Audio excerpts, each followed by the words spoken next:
right. I am here with Dr. Michael Filosi, and he is a recently exited founder. How's it going, Michael? Very good. Thank you. Very good. Thank you for having me. Yeah. I'm excited to get into your exit and kind of unpack it because I understand it was a very quick process. But before we get into kind of the nitty gritty, let's talk about how you got started. What's your background story? So I'm a dentist by profession. So I live in Adelaide, Australia. So I graduated at 23 with a dental degree. And then I went off and worked as a dentist, as an employee dentist for a bit. And I pretty quickly figured out, like, I was serviceable as a dentist, but I like business, and I like solving problems with my head rather than my hands. And I felt like dentistry was fine, but there was this bigger game, this thing called business, which really appealed to me. I thought it was super cool. And I kind of started to make that transition from being a technician of, being on the tools as a dentist to suddenly being interested in this thing called business. And I started to look to grow my own business as a business owner rather than a drill and fill dentist. So that's kind of where I came from. I made that leap, I suppose, from technician then to business owner and entrepreneur. Nice. So let's talk about the founding story. Like, how did you start your practice? What was that like? Yeah.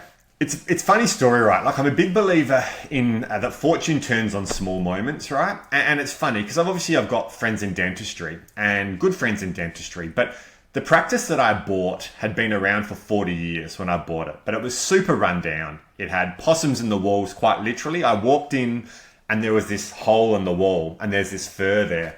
And I was like, what's that? And they're like, it's the possum. And I said, what do you mean? They're like, I touched it and it moved. So my first week was like Googling how to get rid of possums from walls, and you got to shine light up there and all sorts of things. So I found out about it though.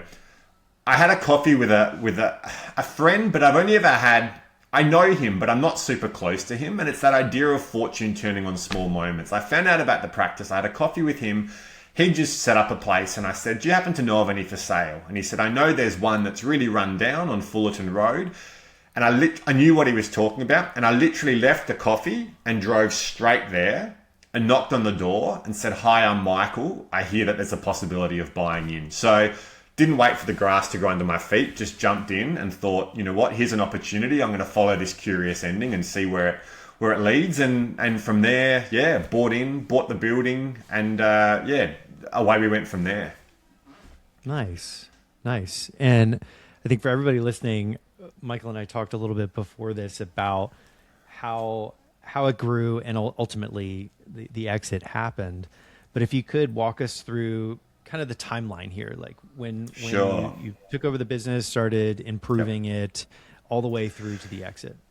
So I bought it in 2015 and it was very, very run down. It had what's called surgeries, so 2 dental chairs to work out of, and it was run down. But I bought it then to work in. I was a dentist and I needed a job, so I bought that. Then I bought the building as well, and we very quickly did a renovation to bring it up to speed, to have it look nice. So we went from 2 dental chairs to 4 dental chairs, then to 6 dental chairs. We gradually put more staff on, more clinicians, more dentists, more hygienists, more auxiliary help staff as well. And we did this lovely renovation, and then all of a sudden we're pushing at the edges again. And I went, this isn't enough. Like, my dream thing of like having bought the building, done it all up.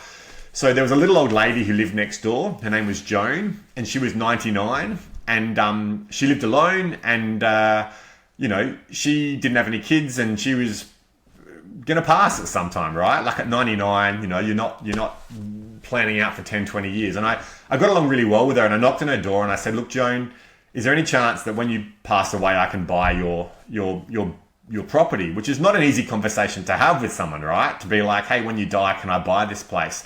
But I approached it with kindness, and I'd done some nice things for her as well there. But basically, there was a condition put on her will that I had first rights to buy her property when she passed. I had to buy it at market rate, which was fine. I didn't want, this is a very much above board deal. But then COVID happened, and she got sick, and she passed on. But in advance of that, I'd done all the planning for what to do with her property, and I'd put it all through council. So I knew exactly if I was to purchase it, what to do. The plans had all gone through so that it was valued, and I sit there and look at the price and then decided to buy it. But it took the competitive tension out of it, having had the fact that I had first rights to buy it. I didn't have to bid on it. Or I didn't have to compete with anyone. So as soon as we bought it, the first thing I did was get my daughter and her cousin in, and I said to them, took all the old paints in my shed, and I said, look, all the things you've heard about not spilling paint, like knock yourself out, throw it all around the walls, because it was about to be demolished, right? We used it for a car park. So the little old lady's house, I just said to my daughter and her cousin, like, throw paint around everywhere, I don't mind, because come Monday, bulldozers, and we're going to demolish it. So the property next door became the car park, which allowed us on the original property to build right to the back fence. So then we went to 10 surgeries. So I went from worst to first in my industry, I suppose. I had the practice that nobody thought had a future. And by the time I sold 10 years later, which was last year, I was off the tools entirely. We'd done 2 significant renovations. I'd bought the property plus the one next door, turned it into a 10-chair dental practice with 35 plus staff. And it was at physical capacity, you know, like it was as big as we could get on that site there. That, I suppose, is the point at which I sold, which we'll get to, I'm sure, as well. But that's the growth journey from going from possums in the walls and nobody thinking has a future to 10 years later, it's the jewel in the crown, I suppose. Nice. And let's talk about the acquiring party. How did that start? How did that conversation begin, and how did that progress? So it came on really quickly, right? I stopped enjoying being a business owner, right? Like it just, as any business owner would know, there's an enormous cost to it. Like I feel like after selling, we're chatting, I think there's this thing, people talk about post-traumatic stress disorder. I think there's this thing called post-traumatic boss disorder, like you need a break, right? And I was cooked, I was done. I was ready to be done with it. And I emailed my accountant to say, I think I want to sell. And I was happy to manage the process myself. The buyers it was going to be private equity. The size that we were at, we weren't going to sell to 1 or 2 or 3 dentists. So I knew who they were, right? I didn't need an intermediary to connect me to them. And I was happy to negotiate myself. So I literally sat down with a book much like this, and I had their names down, the names of the businesses and their contact details. There were 7 that I figured out I could sell to.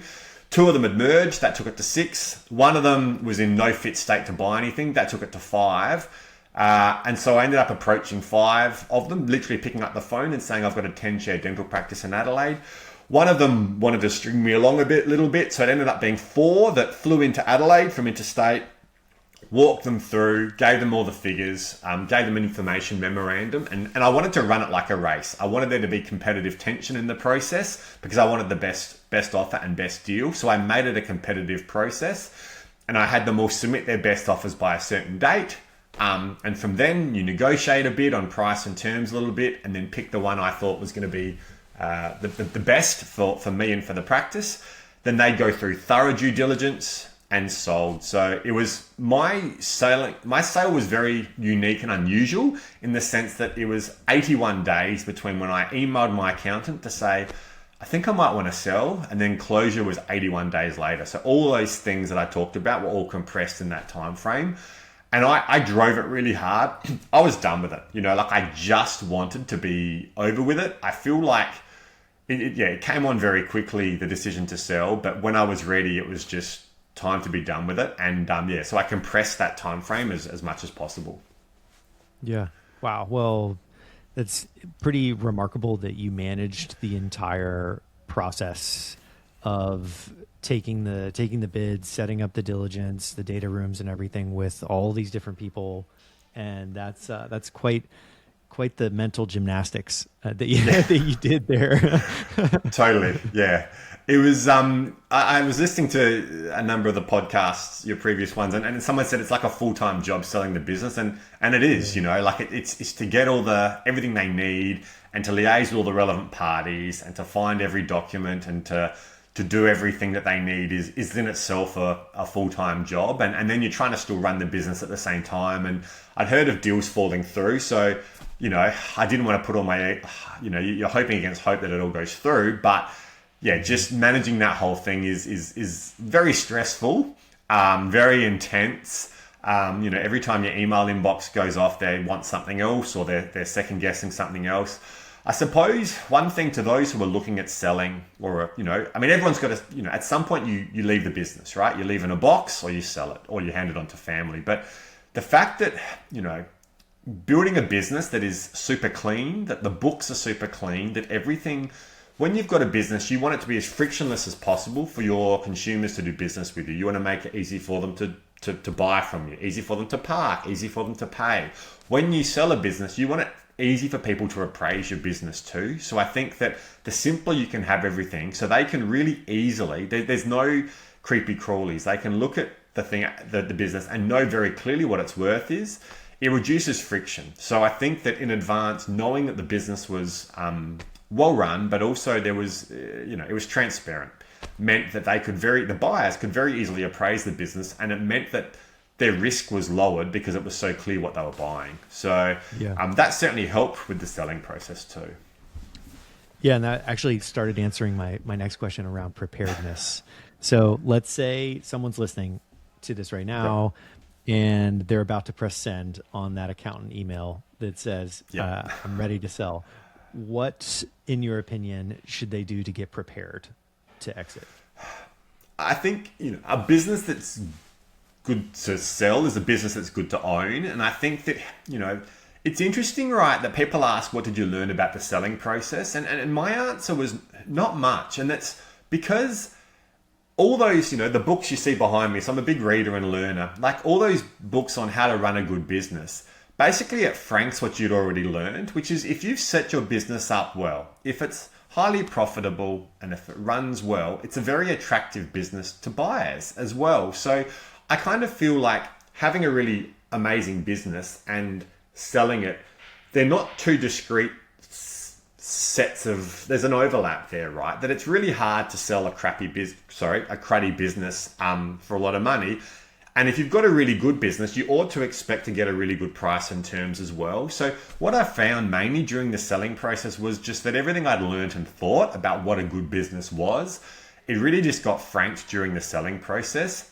In the sense that if you've got, something that approaches a turnkey business, reduce key person dependency. I went off the tools, so I was no longer working as a dentist in my own business. And that meant that I wanted to be done with it. There was no clawbacks, no retention period. I said it's a walk in, walk out. And I could make a strong argument for that because the business wasn't dependent on me. So to those listening, if you want to be able to walk away from your business when you sell, which I think is the way to do it, you need to have a business that you can demonstrate can run without you. If you've got your fingers in every pie, to a seller, that's a risk. And they're not going to even countenance the possibility of you not being involved post-sale.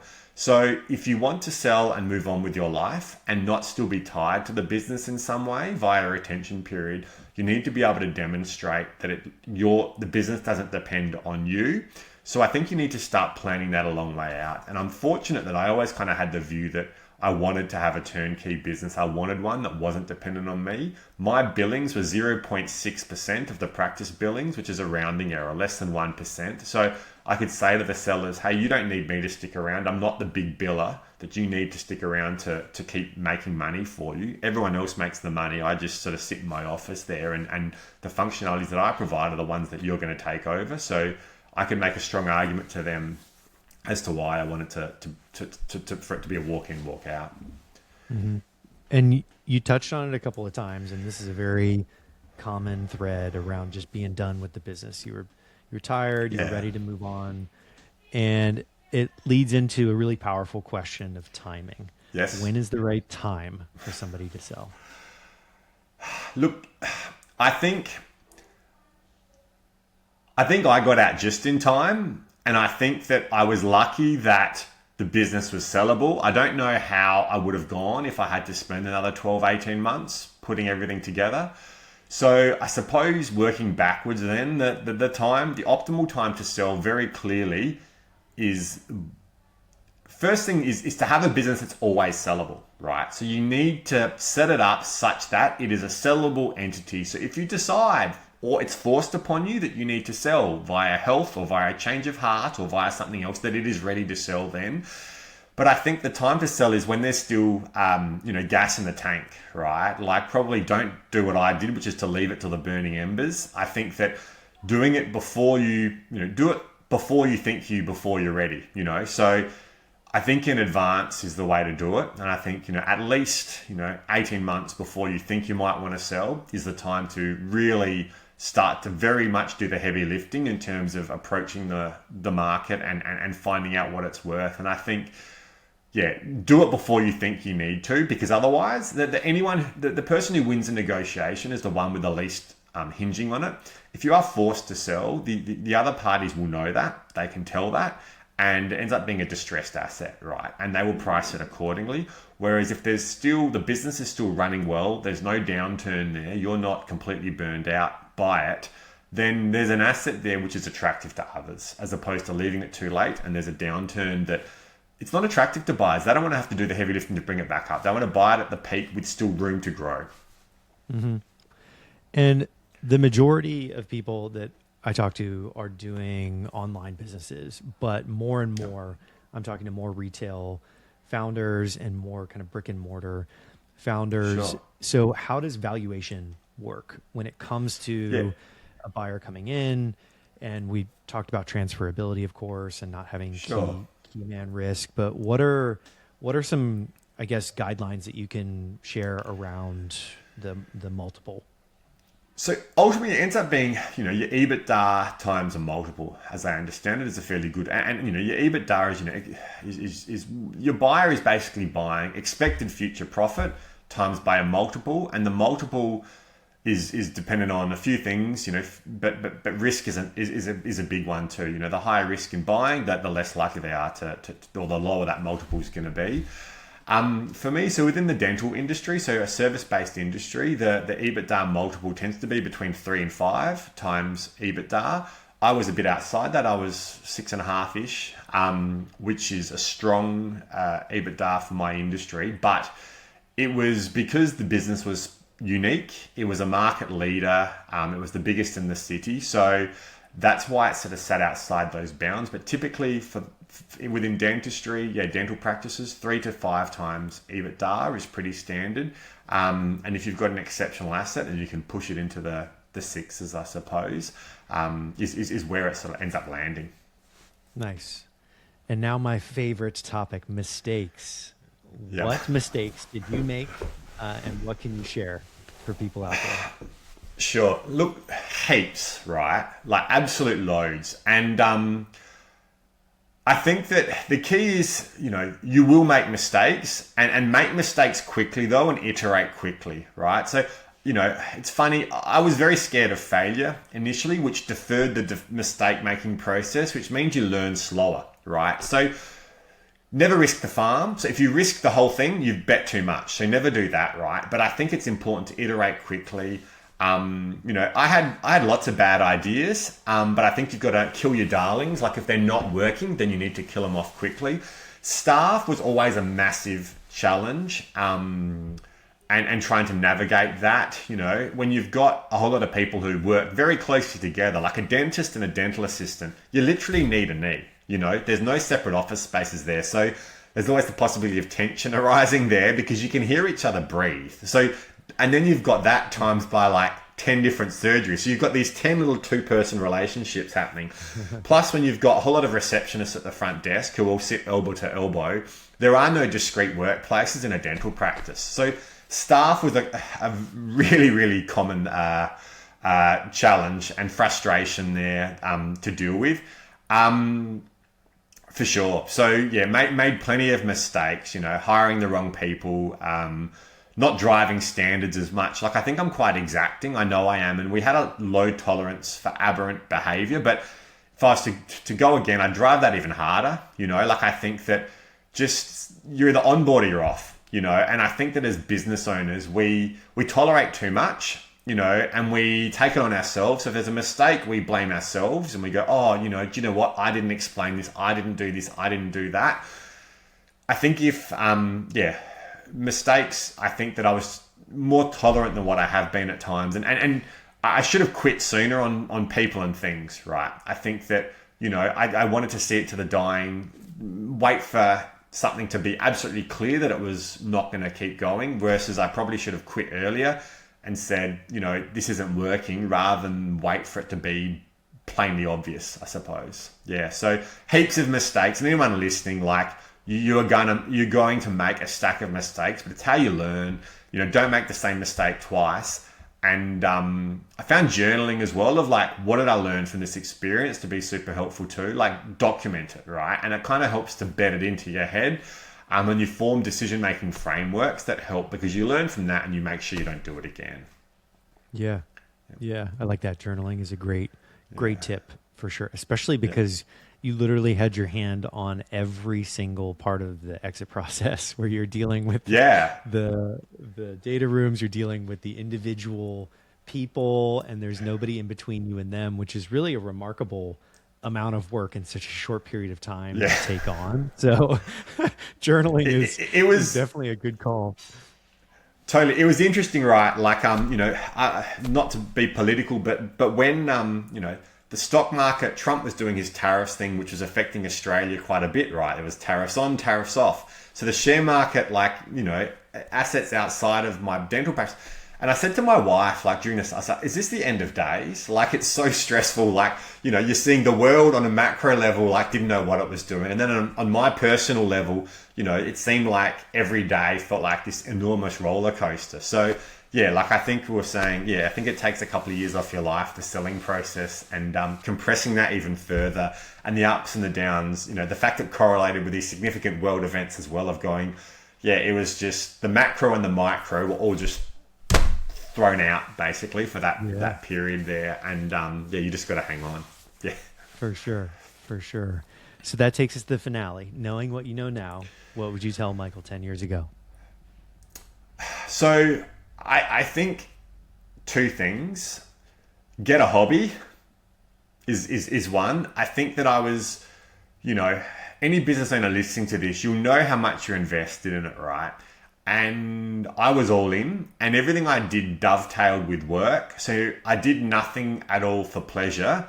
I read a whole lot of books, but they were all business books, so it wasn't fun reading. So what would I tell myself from 10 years ago is genuinely invest in having an outlet, because I didn't, and I should have. And I think that, having something which can genuinely take your mind off of the thing that is otherwise you're obsessing about would have been advantageous to me. So I'm an obsessive guy. I get what it's like to own a business and be all in on something. But I think that for those who identify with that, having a counterbalance in your life, somewhere where you can decompress, or something you can do that genuinely you find you do just for joy, that doesn't actually have any other material benefit to your business, is a really good idea. So that'd be the first, is genuinely find a hobby.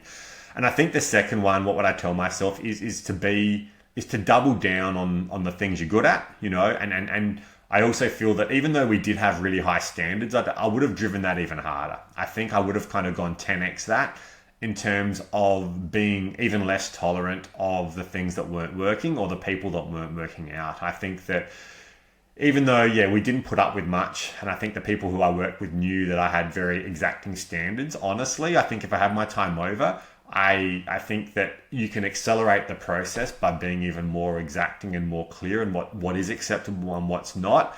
And I think you'd probably save yourself a fair bit of heartache too, of, most of the heartache probably comes from tolerating things you shouldn't tolerate, right? And tolerating things from people you shouldn't tolerate. So I think if I had my time over, I probably would have even 10x that even further, and just been even more stoic and resolute in what standards are, what behavior is acceptable, what behavior is not, and really drumming that home. Nice. I like that. More stoic and more just what needs to be done. And that's sound advice. So cool. What's next? What does the future hold for you? So I'm 10 months removed from selling my business. And it's really interesting, right? Like, sort of, some people jump into something else. They sell to go into something, and I didn't do that. I actually saw a psychologist in advance of selling, because I wanted to get my head around whether this was the right thing to do or not, and I needed someone to throw ideas at that I trusted, that was wise, and just to kind of stress test this idea of whether I'm doing the right thing or not. And I came to peace with that, the fact that, you know what, I don't have the next thing all lined up, but that's okay, you know, and I feel that it's interesting, this idea of, you know, what to do next. I'm enjoying family time, to be honest. I think that I'd probably let being a husband and father slide a bit at the, you know, for the business, and I wasn't the best husband and father I could be, so it's been nice to do that again. It's been nice to decompress, you know. It's lovely to wake up and not check my phone first thing for who's sick and who's not coming in and things. So that's been nice. In terms of what next, there's sort of only 3 things I find which kind of interest me greatly that I do for fun and pleasure that look like work to others.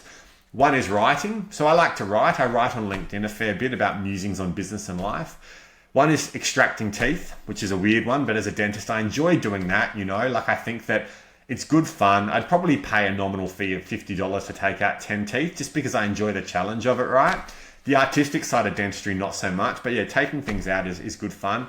And the third thing is politics, right? Like, I'm really fascinated by politics. And now, having had success in healthcare as a dentist and then as a business owner, you know, wondering what to do next. I don't think I'll go back and drill and fill teeth. I don't think I'm going to have another business anytime soon, but politics is certainly something. It's like, what can I do that's going to, you know, contribute to the world in that way? And it's sort of, it's deep within me, a desire, a view that, you know, we can do things better than what we are, and feeling like having a whole lot of strong convictions and wanting to contribute in that way. So that's kind of where I've landed. So there's nothing really clear. You know, I'm directionless but not lost, and I think there's a difference there, right? I don't feel all at sea at all. I haven't lost my sense of identity, but I don't have a clear next direction or forward thrust to the next thing. But I kind of starting to get a few little signposts and hints to go maybe move this way or that. Nice, very nice. Well, where can people find more about what you're writing, and where can they find you? So look me up on LinkedIn for starters, Dr. Michael Filosi, Filosi. And I've just set up my personal website that I need to flesh out a bit. So that's my name. So it's michaelfilosi.com.au. Yeah, check that out. I'm going to add all the, bit about me, how to contact me, links to the podcast and my writings as well. So very happy to hear from people, you know, reach out. It's always lovely when people, because you're never quite sure the podcast, who's listening and what they take out of it. So if you're listening to this and you got something out of it, would love to hear from you. Please feel free to reach out. So always nice to hear. Very cool. Well, wherever you guys are listening on iTunes or Spotify, the links that Michael mentioned will be in the show notes. Thank you so much for coming on and sharing your story, Michael. Thanks heaps, Steve. I really appreciate it. It's a joy to be on. Thank you.